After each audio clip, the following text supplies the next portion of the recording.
Hello everyone. The title of this session is Feature Server Syncing with Name Branch Versions. My name is Gary McDougall. In this session, we're going to discuss syncing with name branch versions to give you some background information. Then we'll go into some demos. We'll go into a description of data preparation and publishing. We'll talk about deploying and syncing with offline mobile editors. We'll also go through and demo some scripts for managing your replica versions and finish up with a review of some help resources that you can use for further information. Feature server syncing with name branch versions is new in 10.8.1 and ArcGIS Pro 2.6. It builds upon sync with branch version data on default, which we released in ArcGIS Enterprise 10.7. Now it's similar to syncing with name versions with traditional versioning. However, there are some key differences, and those will come to light as we go through the presentation. It supports the same clients as other sync workflows. So the nice thing here is that you don't need to upgrade your clients to do these workflows. In ArcGIS Enterprise 10.8.1, you now have two options for version creation with sync.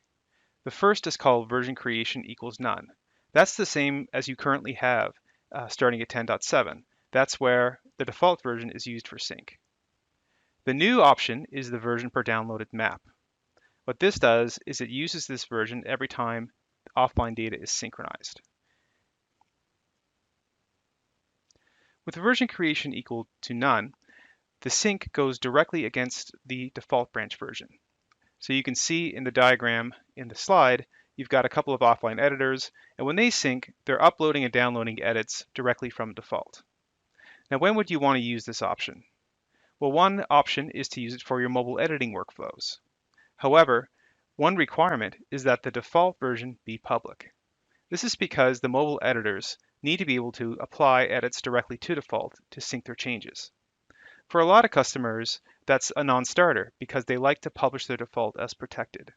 For them, for mobile editing workflows, the next option that we discuss, the version per downloaded map, may be a better way to go. Now, there is an exception to this.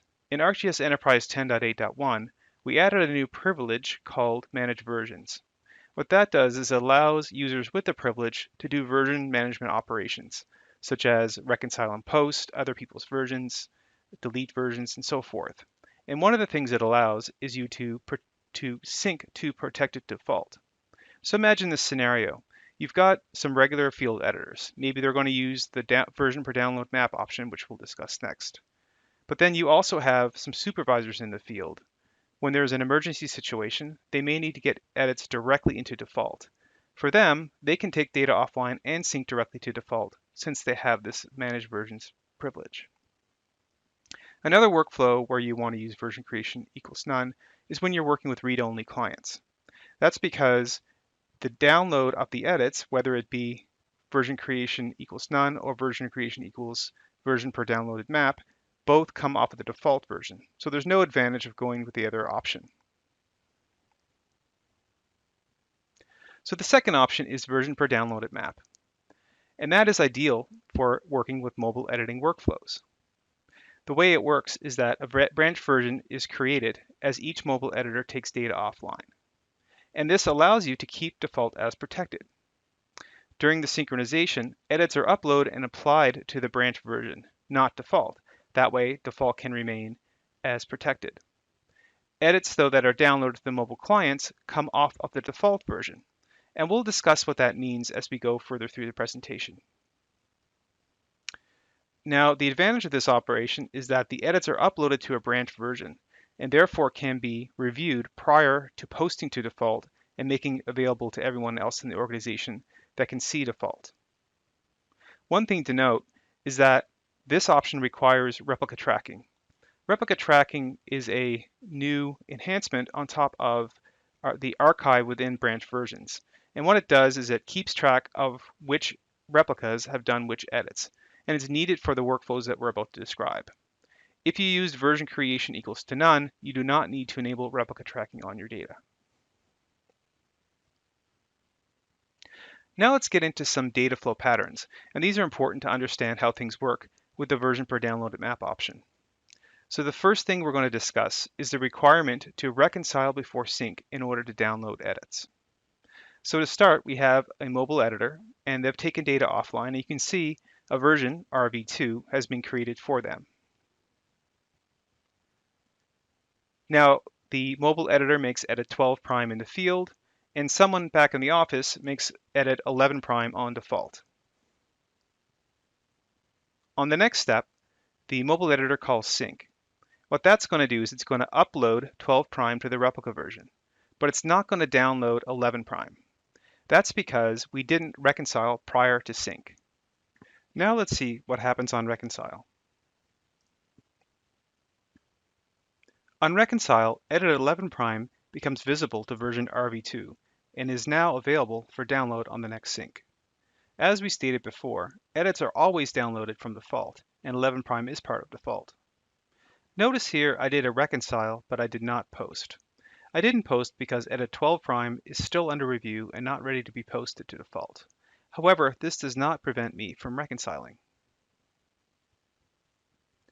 Next, the client calls sync and edit 11 prime is downloaded. Now let's talk a bit about how sync works here. To determine the edits to download, the sync first finds where the replica version is referencing default. As you can see, it is right here. It then gets all the changes from there to where the client reports it last downloaded changes, which is right here.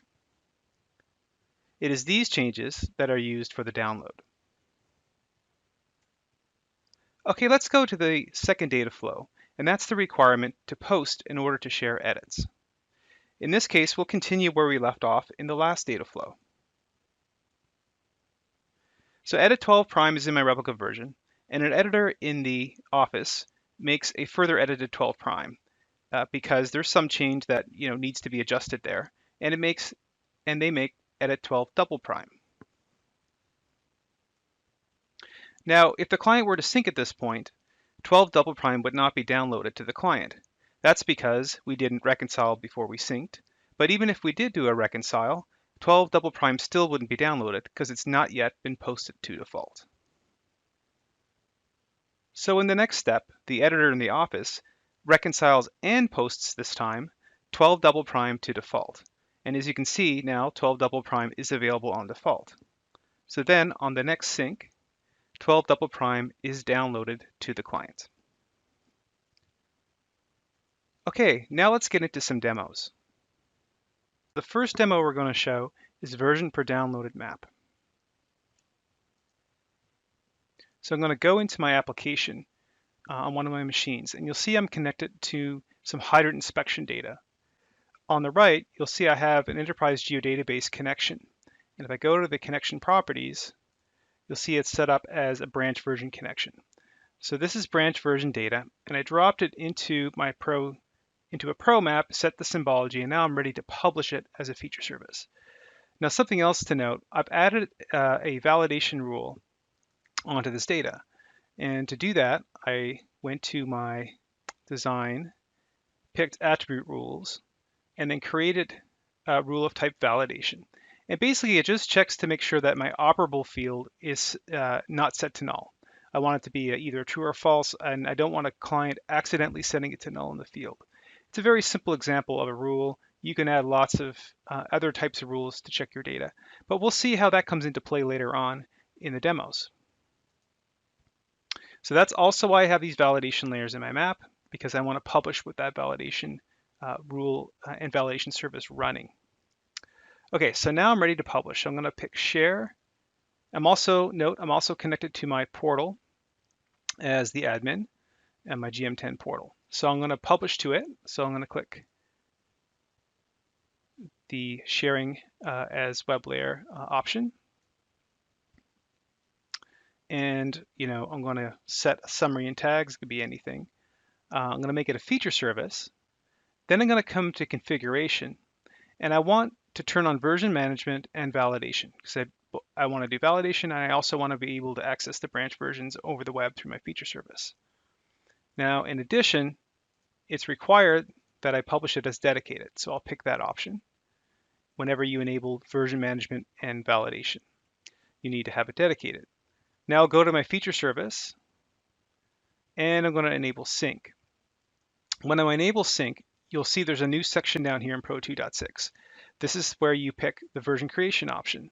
So you can see it's none by default, but in this case, I want to use the new create a version per downloaded map option. So now I'm going to click Analyze, and this is going to check the data, make sure everything's good to go. So let's see what it does. It's going through and checking my layers, and look, it comes up with a validation error, or with an analyzer error. The error basically says that I need, for the version for each downloaded map option, I need to have replica tracking enabled. So to do that, I can just run the replica tracking command. Now I've enabled replica tracking on all the other data sets. I just left this one ready to enable just to show you the process. So I can type in enable replica tracking, run my tool, and then I just need to drop the class in. In this case, it's my hydrants 1 data, and click run. And this will configure the archive inside the branch to have that additional metadata so I can record which replicas have made which edits. Okay, so that's enabled. So now I can come back and I can reanalyze, and that error should go away. Now, I don't need this layer. I just did this to show how to enable replica tracking. So I'm going to remove it from the map. And now I'm ready to publish. So I've already published this service. I just kind of wanted to show you the process. So I don't have to go through publishing right now. But I will show you on my enterprise. I've logged into the home app, and you will see my hydrants data published, and I've shared it with the organization. So all members of the organization can log in and see this service. Now, in addition to that, I set up some users. So if I click on organization and I look at the members within my organization, you'll see that I have 5 members. I've got the admin user, who I'm currently logged in as. I've also got a UC user 1, UC user 2, and UC user 3, which will be my field editors. And then I have this other user called man versions. This user has the manage versions setting. So to set that up, what I did is I went into settings and I created a new member role. So I clicked create role, gave it a name, and give it a description. I chose to select an existing role as sort of a base. So I'm going to pick publisher. And then I'm going to scroll down and go to version management and enable the manage versions privilege.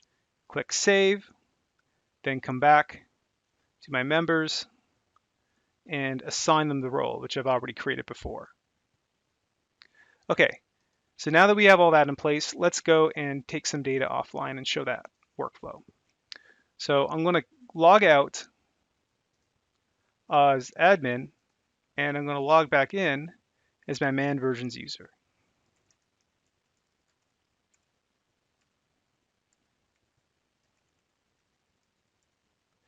So I'm going to log in, and you'll see now that I'm logged in as man versions. And I'm going to set up kind of like a side-by-side view here.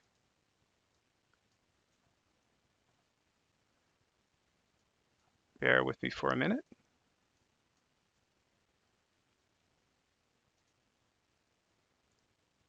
So on the left side, I have my feature service logged in as man versions. And on the right side, I have another session I'm setting up here. And on this side, I'm logged in as UC user 1. So I'm going to go through a workflow where I'm going to take data offline as UC user 1, and then we're going to see what's happening version management wise on the left side of the screen. Now, if I click on, as you see, this is the connected to my STE database, this map. So I'm going to open another map.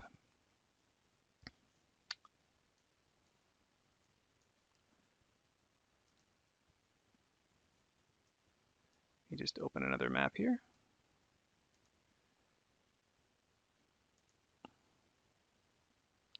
That is pointing to my feature service data. Let me get the map back.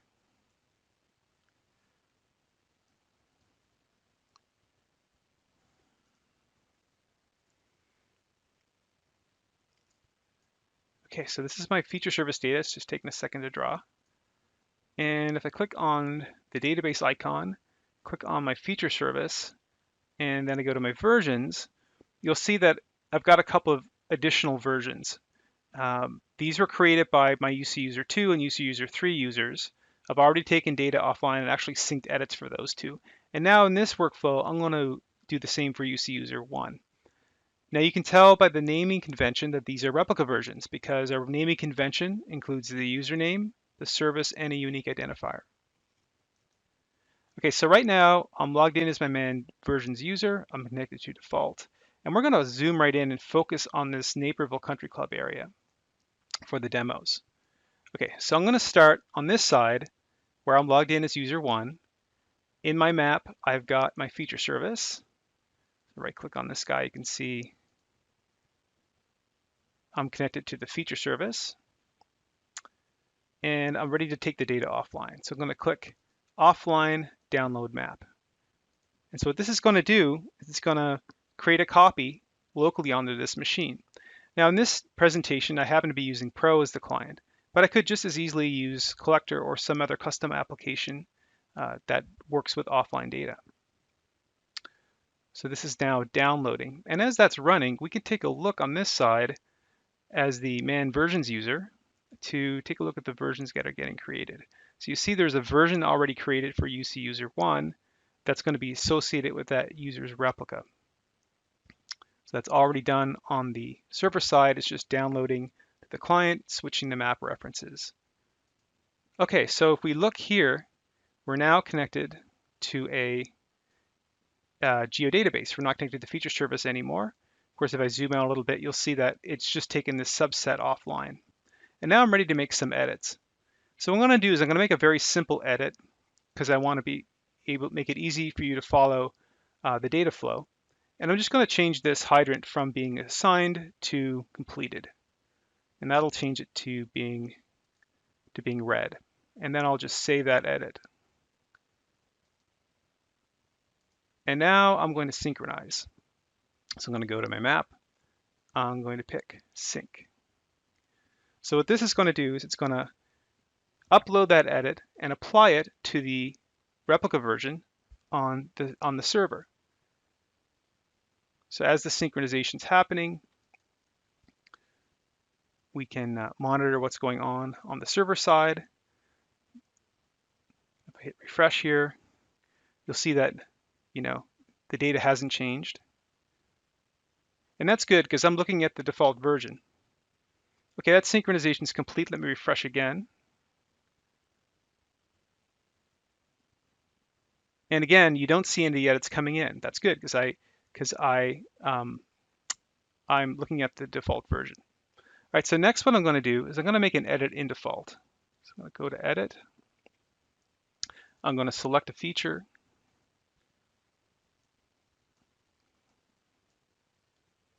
And I'm going to make an edit to it. I'm just going to mark it as completed, also make it red. Save that edit.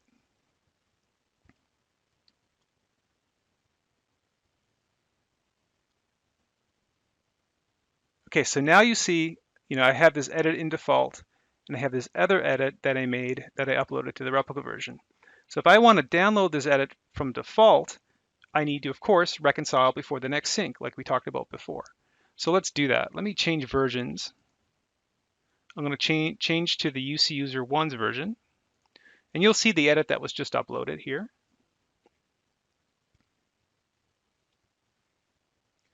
And now I'm going to reconcile. So I'm going to go to my versions. I'm going to reconcile.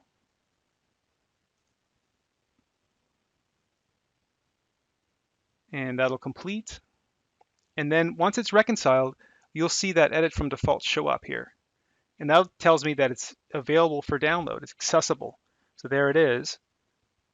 In this case, I'm going to come back. Now I'm just going to call sync from the mobile editor. And now you'll see that that edit is going to be downloaded. Like we had showed before in the slides, with that rule, you need to reconcile before sync. Because we followed that rule, we'll get that new edit downloaded. Okay, so while that's going on, let's talk about the next step. In the next step, what I'm going to do is I'm going to play the role of a QA editor on the server, and I'm going to update that hydrant that was just uploaded. You can see the sync completed now, and I have all the edits on the mobile client. So I'm going to come in here, I'm going to go to this feature that was edited by the mobile client, and say I don't like the changes that were in there, and I want to reassign it. I want to make it an unassigned and picked up by another field editor so they can redo the work. So I'm going to set it to be unassigned, and that's going to change it to be blue. Now these edits are in the replica version, right? Because I'm reviewing the edits. Like we said in the slides, in order to share this with everyone, I need to post it. So say I'm happy with the change, I'm ready to post it. I can then go to my versioning tab, reconcile, because of course you have to reconcile before you're allowed to post. And now I'll post.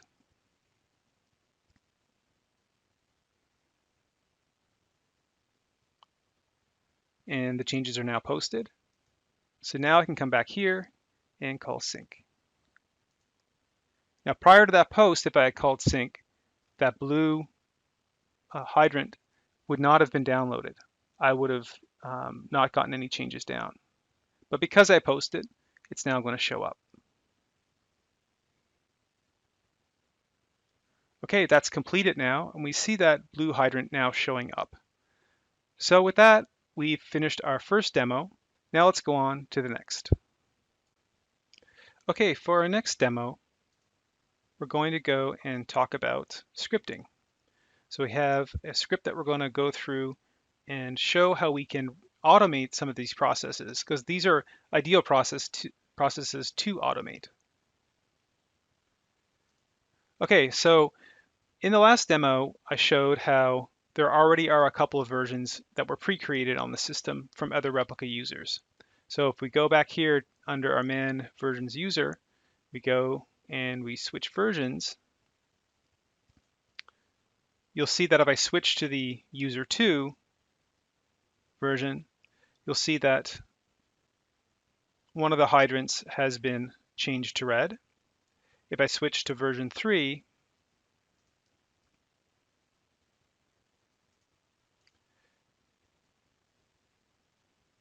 you'll see another one of the hydrants has been changed to red. So what I want to do is kind of run a script to reconcile and post all these things and have them available for download for all the clients. So let's go into our machine here, and I'm going to minimize this, and I'm going to go to my web browser. And you'll see that coming up in the next release, we're going to provide a automated reconcile and post operations for sync enabled branch version data sample. And this includes a script that goes through the process that we want to do to merge all those edits. So in this demo, we're going to run through that. So I'm going to bring up my Wing IDE that includes the script. So let's start by running it, and we'll talk about what it's doing as we go through it. So the first thing it's doing is it's going to go connect to my portal. So we scroll to the top of the script, we'll see that it's set up to connect to my hydrant service on my GM10 server and connect as my man versions user.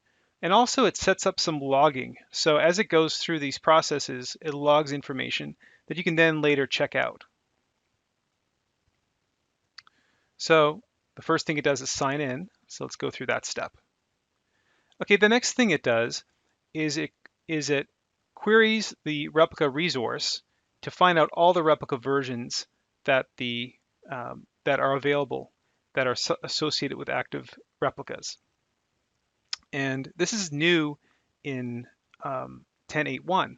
So if you go to the replicas resource and say return version equals true, it's not only going to return you the name and replica ID, but it's also going to return the replica version, which we can then extract in this call.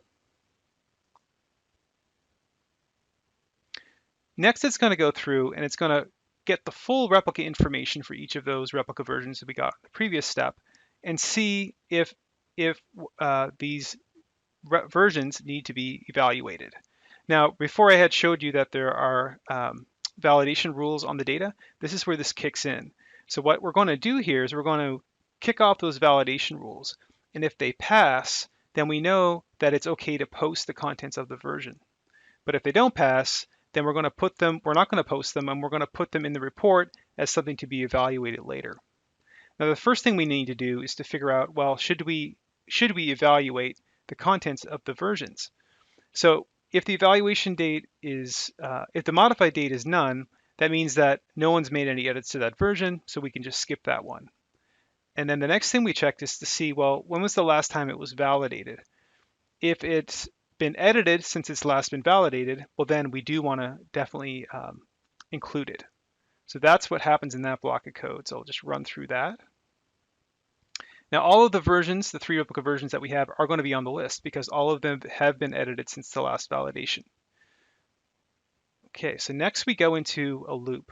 And this goes through and it does an evaluate on each of the versions.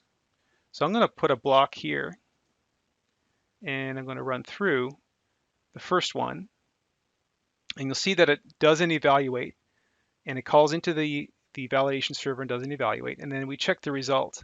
And we see if it's false. And let's see if it's false. And I skipped through that one. Let's go to the next one. Sorry. Let me just step over that. And you'll see that it's actually true, because if it had been false, it would have fallen out here. So we're going to log some information about it. Okay, so I'll let that continue for the final one and get to the last block of code. So the last block of code does a reckon post of the versions. So we can see that to this point, all of them have passed validation and all of them are ready to be reconciled and posted. Now the true means that we're going to reckon post. Now, one thing to note is that this script does a last in wins workflow. So if there's conflicts, we're just gonna go in favor of the version of the changes, and that's just our default mode. And that's fine because we've evaluated the contents, we know it's good, and we're okay with posting that. Okay, so I'm going to go through and do a reckon post of all the versions. That's calling into that reckon post to your processing tool. And once that's completed, we'll go to the next breakpoint. So the next breakpoint does a second round of reckon posts, except this time we only reconcile. Now the reason we do this is that as you're going through each version and you're reconciling and posting, the first one that you've posted, it doesn't know about edits that were posted by later versions. So we do another round just so that the earlier versions can pick up the changes in default from the later versions. So I'm just going to run through that.